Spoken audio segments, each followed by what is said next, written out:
Alright, hello everyone. That's a very normal door, considering I supposedly teleported in here. Welcome to Doom 2. There's a cyber demon right up there, by the way. We won't see it till the end of the level, because it's actually like in a pit that raises once you get up there. But that's the end of the level right in front of us. But yeah, this is more than likely going to be the finale due to the fact that this is literally, you know, technically the second to last level, and it's very possible that Icon of Sin could take a while, which is the actual last level. It's the final boss fight, but I'm probably just going to record it all in one go, and if it's too long, I might break up the episode, but I will probably end up just recording it in one go.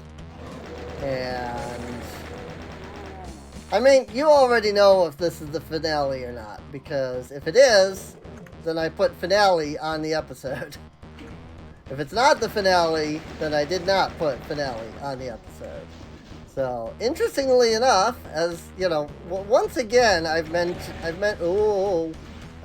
this before, but you, the viewer, actually know more about this video than I know at this exact moment of recording. Think about that and think about how kind of wild that is. Like, you know more about this video than I do.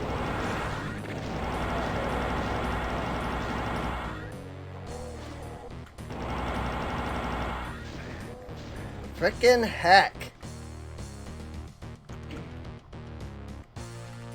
Freaking, there's enemies up there that are shooting at me is the problem. That's a freaking mancubus.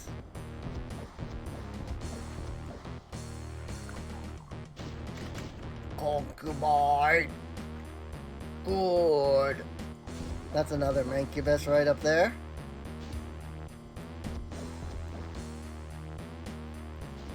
Also, how many of you, now that I have said that that's like what I always thought they said, how many of you hear that now? You know, when I kill a mancub, you know, when I'm fighting a mancubus and you hear it go concubine, how many of you hear him say concubine? And when he dies, how many of you now hear him say good? As he, you know, melts away.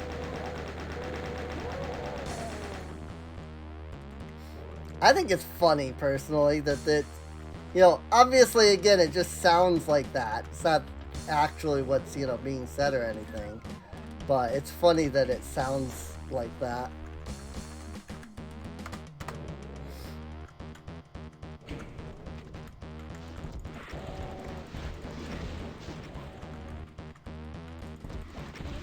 Bang. That's a cacodemon down.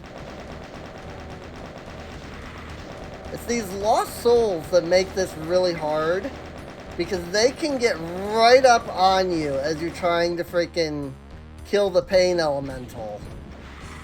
You know?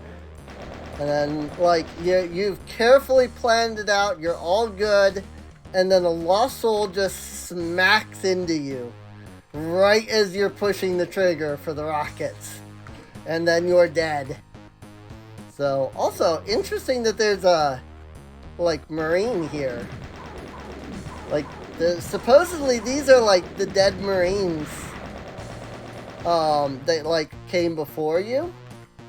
I just think it's interesting because that's what they were in Doom 1, but it makes me curious, like, what they're meant to be here, since, you know, there weren't Marines that came before you this time, you know?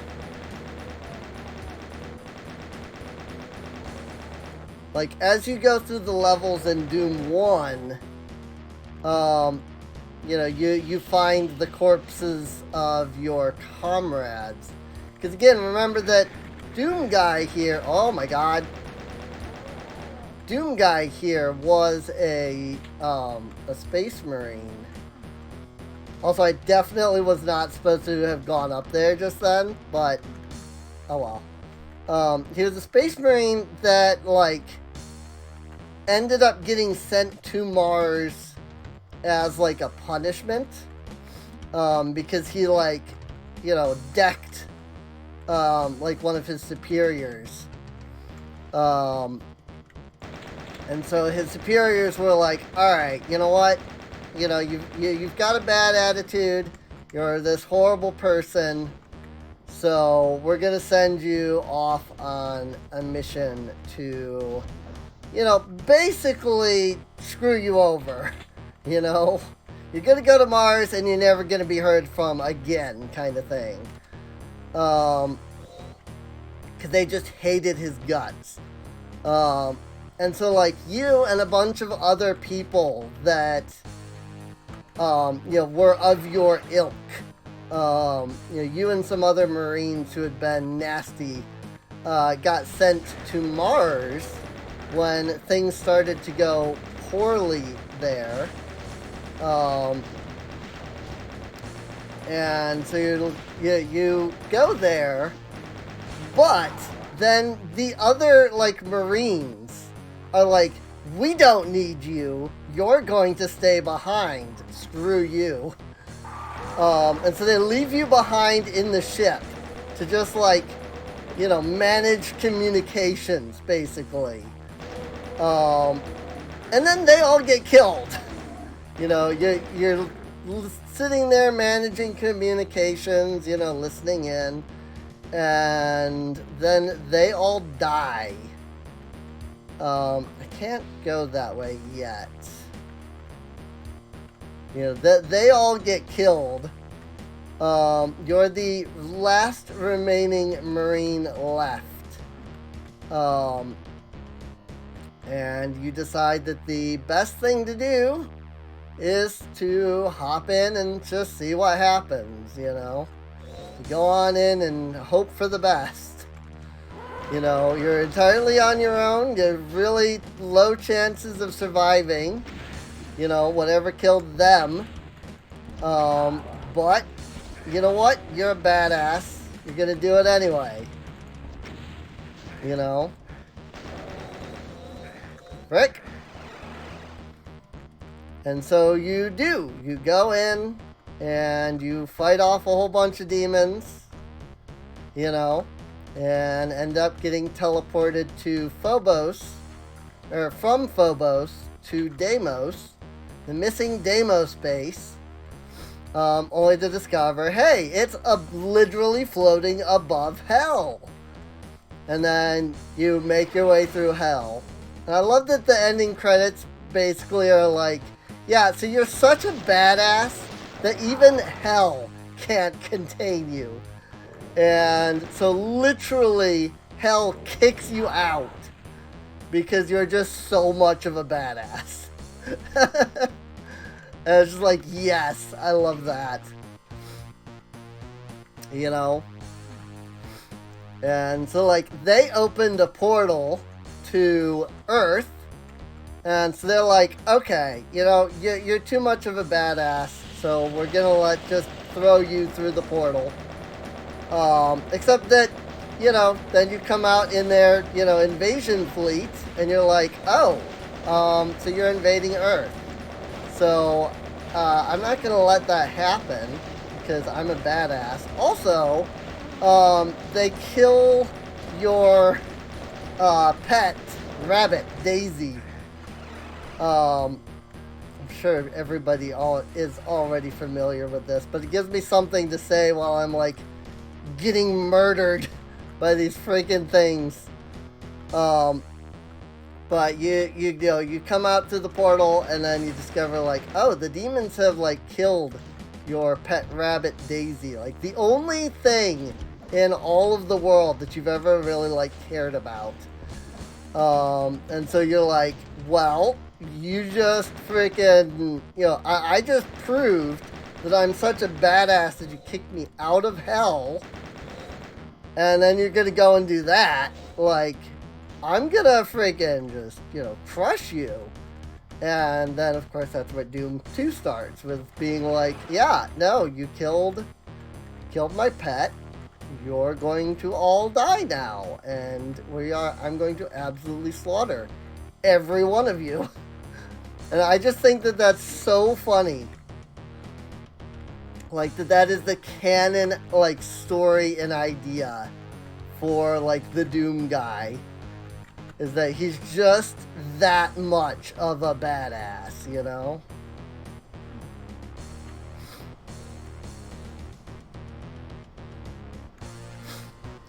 This thing races very slowly.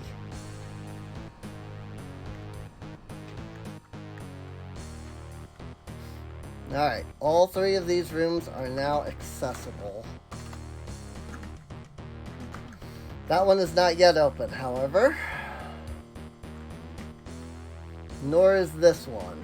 Remember, you can't jump normally. So that's literally all that they have to do to prevent you from crossing into that in the original.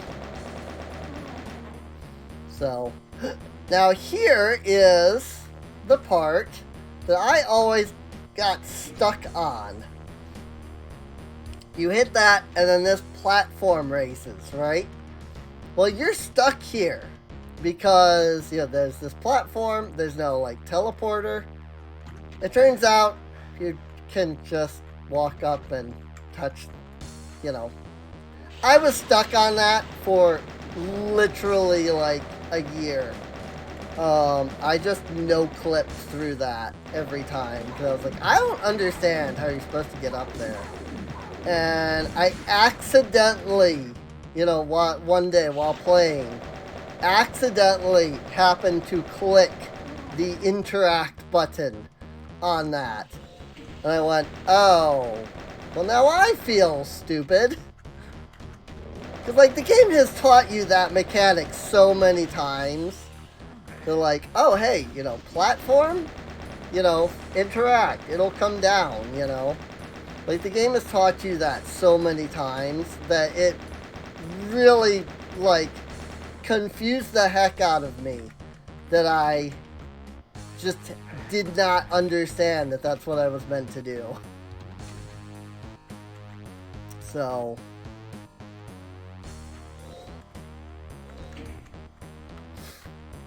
alright, now one of those two areas, probably the first one, is now open. Don't mind if I pick up the armor and the Megasphere again before I travel into that room. As well as just drop a quick save.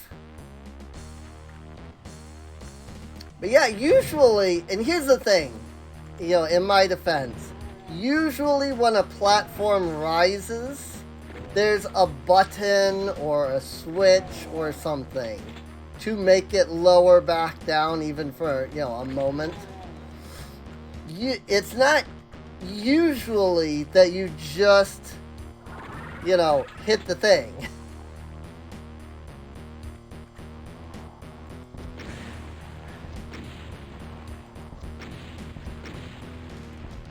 Oh my god, stop hitting the wall.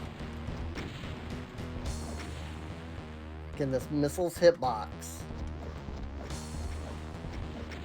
I wasn't doing any damage to him from there, so got him.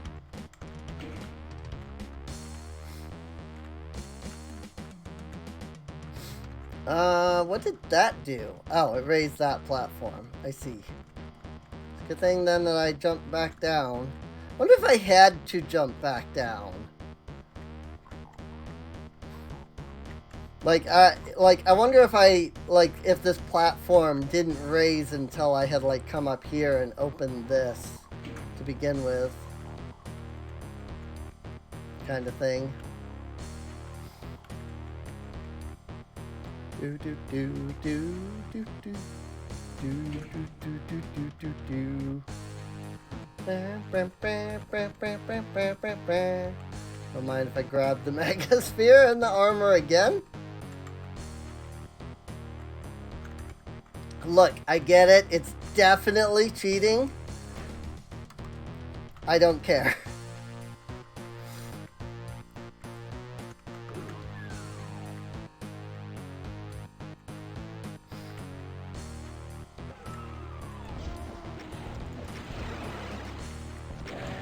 This Baron of Hell can teleport. He really can't. There's just a trigger that lets him go between spots.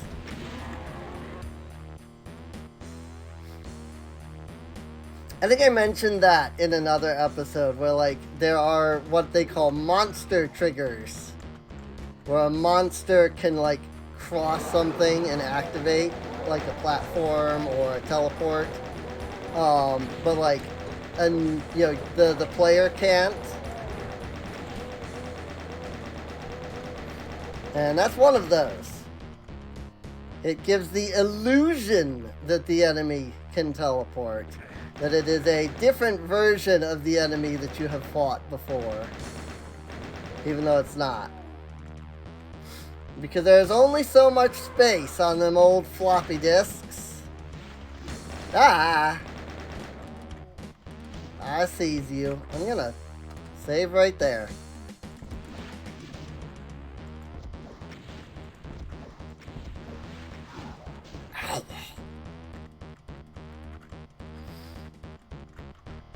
Alright. So we can't go that way yet because the platform's still up. So let's start. So we'll take the left path first.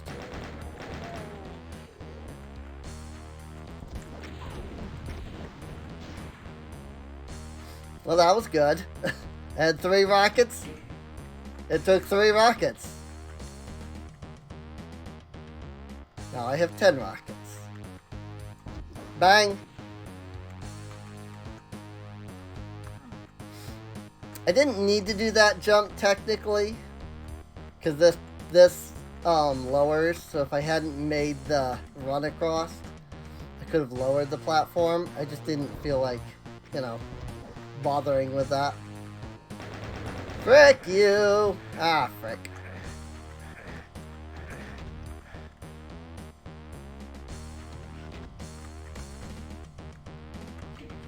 I'm gonna second save because it's not that far back.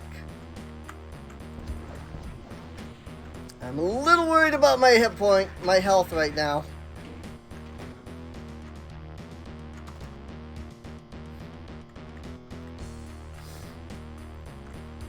I mean, I can always get that Mega Sphere.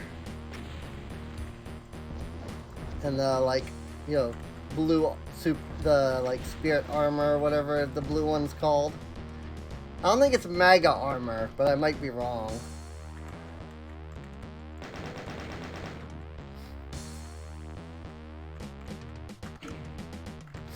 Okay, here comes the hard part. There's Barons of Hell down here. And a Mancubus.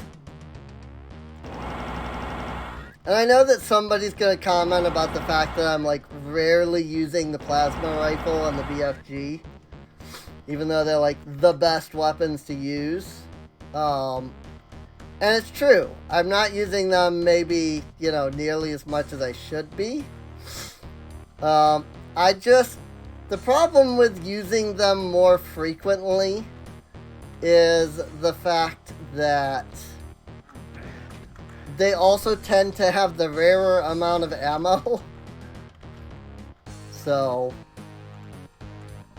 like, they don't usually give you that much in the way of ammo for those weapons.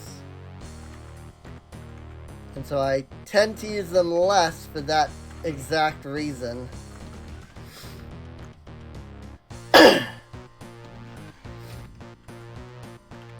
Take the health pack. Don't mind me. There we go. Now it's open.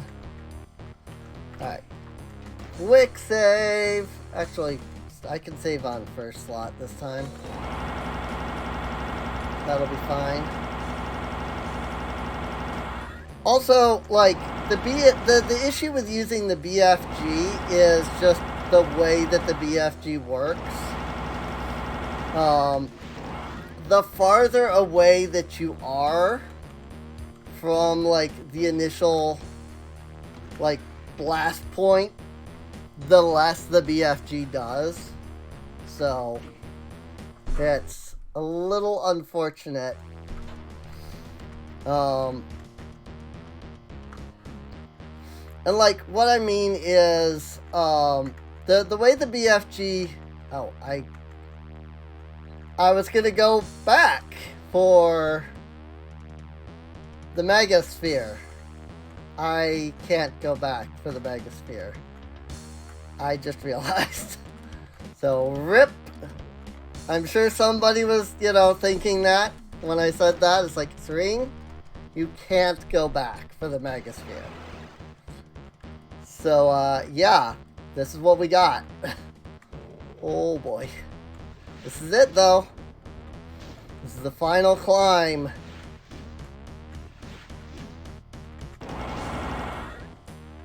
There's that cacodemon that got away earlier.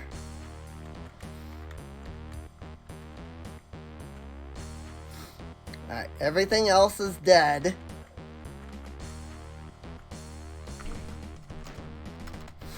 I'm gonna pull out the BFG.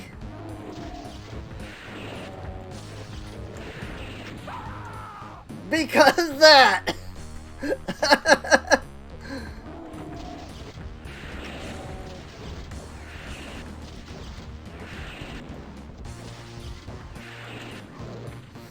So for those not familiar with the way the BFG works, when you shoot, it shoots the orb forward, but once the orb explodes, it actually shoots out, I think it's 2,000 particles from the point at your face that you're like, you know,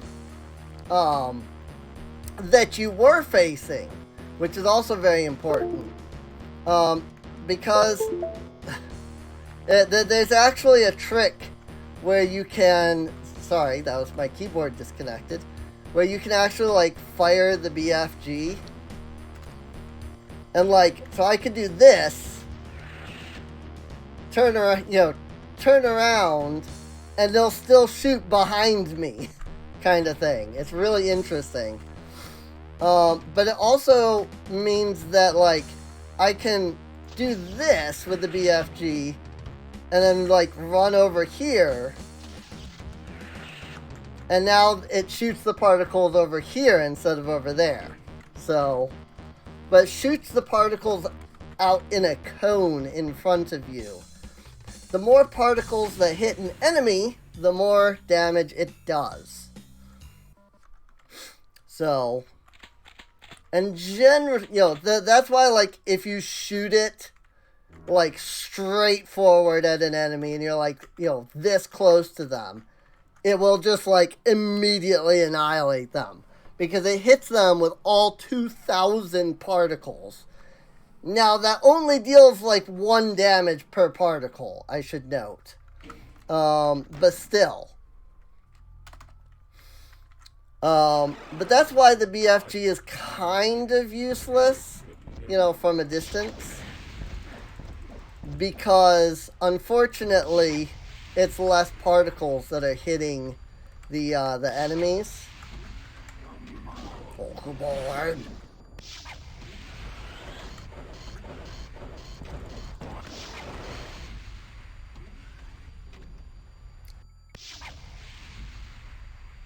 Ow. That's all I have to say about that. All I have to say about that is, ow. That hurt. I had one of these monster boxes drop on my head, in case you're wondering what happened there. So, when that happens, it acts like a teleporter. And automatically kills. Like, it's an automatic death upon one of those boxes hitting you. It frags you.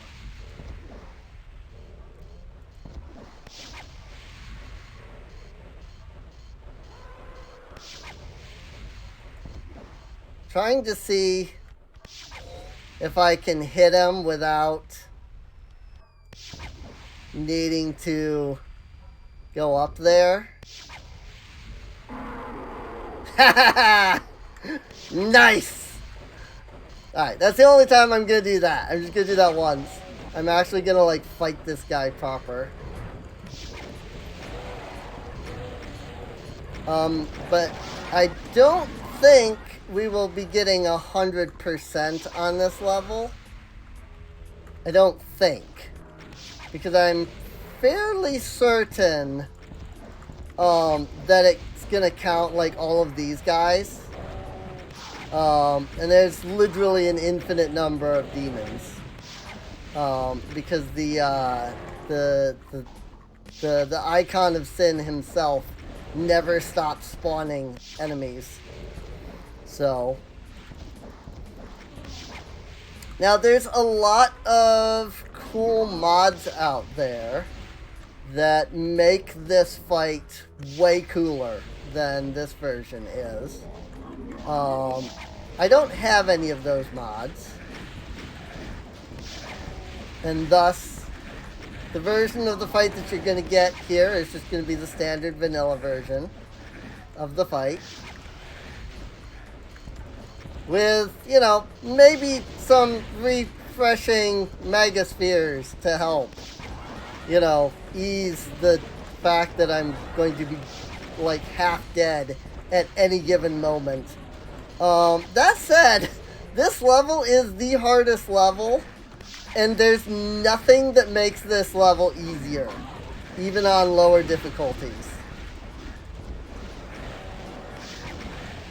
I think I mutated. I think on the lowest difficulty, it puts, like, invulnerabilities right there. Like, there's, like, 4 invulnerabilities around that on the lowest difficulty setting. But that's, like, it. That is the extent of the, like, frick. That is the extent of, like, easier that this gets. So, there's no, like, difference in what he spawns. There's no, like, lesser amounts that he spawns. You know, he just spawns infinitely, he just infinitely spawns monsters. It's always, now there is a, like, table of, like, things that he can spawn. Like, he can't spawn, like, spider masterminds or cyber demons. But he can spawn Hell Knights. He can spawn Barons of Hell. He can spawn Spectres and Arachnotrons. I think he can even spawn Revenants. I know he can spawn Cacodemons and Mancubus. Mancubi, however you want to say it.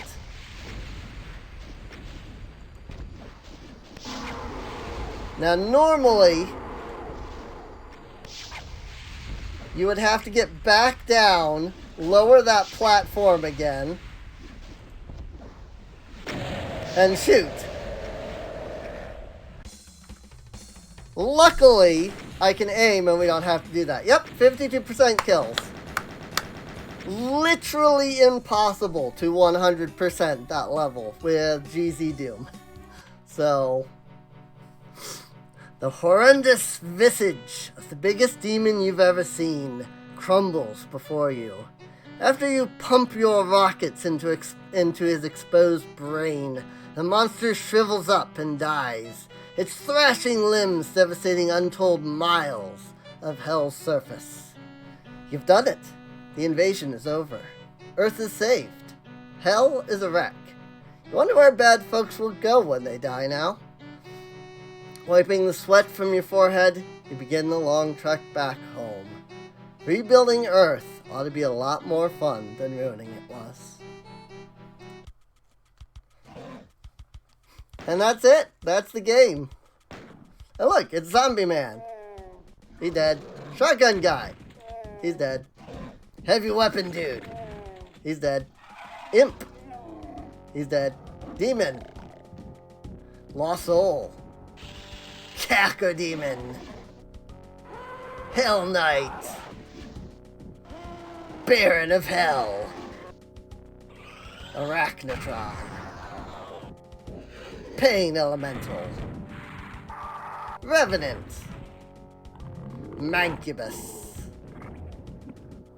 Archvile. I love this. The Spider Mastermind. The Cyber Demon. And of course, our hero, the Doomguy. Alright, well that's it. That's Doom 2. Completed. Now I know the first question that's gonna come. Serene, will you play Final Doom? Maybe. More than likely, if I do, it will end up being on the lowest difficulty setting. Because I have never played them. Like, I played the first level of both TNT Evolution and Plutonia Experiment. That's the extent of my knowledge of those games. I thought they were mods, so I never sat down and was like, oh, I'm gonna play these, you know. Because I was just like, well, you know, they're hard, but they're fan mods, you know. And when I looked, I was like, oh, there's 31 levels, so, and then I realized, you know, there's 30 levels and 2 secret levels, you know. You can see why I would think these are fan mods, right? And so, I went to map 30, and at the end, you just fight, you know, this same boss again. So I was like, you know, it's not, you know, anything too amazing. So that's the extent of my experience with both Plutonia Experiment and Evolution. So if I do play them, they will likely be on the lowest setting. Expect a lot of death, because I know nothing about the levels. That said, I might. You know, now that I'm aware that they are Final Doom, they are in fact official Doom product, I might, because I do want to look into them. I know that there's an order, so maybe somebody can inform me, am I supposed to play Evolution first? Am I supposed to play Plutonia first? I don't actually know. So I'd like to play them in order. So since I know there's an order, it would be great if, you know, somebody could inform me of that. I might also look it up before I decide to play them. But it'll be before I decide to play them. I'm not going to go looking it up right now, because otherwise I would just end up forgetting. But if you leave a comment down below and let me know, then that would be great. And I can do that. So, the second question that I know that some people, especially anybody who's never beaten Doom 2, might ask is, well, that's our hero. You've killed everybody else, so what happens if you push the trigger button? He dies. But then it just loops over again. So, interestingly enough, some of these names are also different than their actual names. Like, Heavy Weapon Dude is called the Chain Gunner. In, the actual manual. So, I think that's actually really funny that the manual printed with different names than some of these official names here. So, But yeah, of course, the third question I'm sure everybody is actually thinking is, what's next? Aside from continuing Quest 64, I have no idea. I never know until I sit down and actually start, like, you know, recording for a series. So, but yeah, on this slot, the one that is not Quest 64, keep an eye out, and we'll see what comes next. And with that, I hope everybody enjoyed. If you did, feel free to subscribe. Check the video description down below, where there's a link to the playlist so that you can watch the whole series from start to finish if you missed any of the episodes. There's also a link down there to Patreon and to Discord. You can come hang out with us and chat, and it really does help support the channel. So, and with that, now I say an end with that. And with that, I will see you all next time. RIP. I didn't mean to do that. See you later.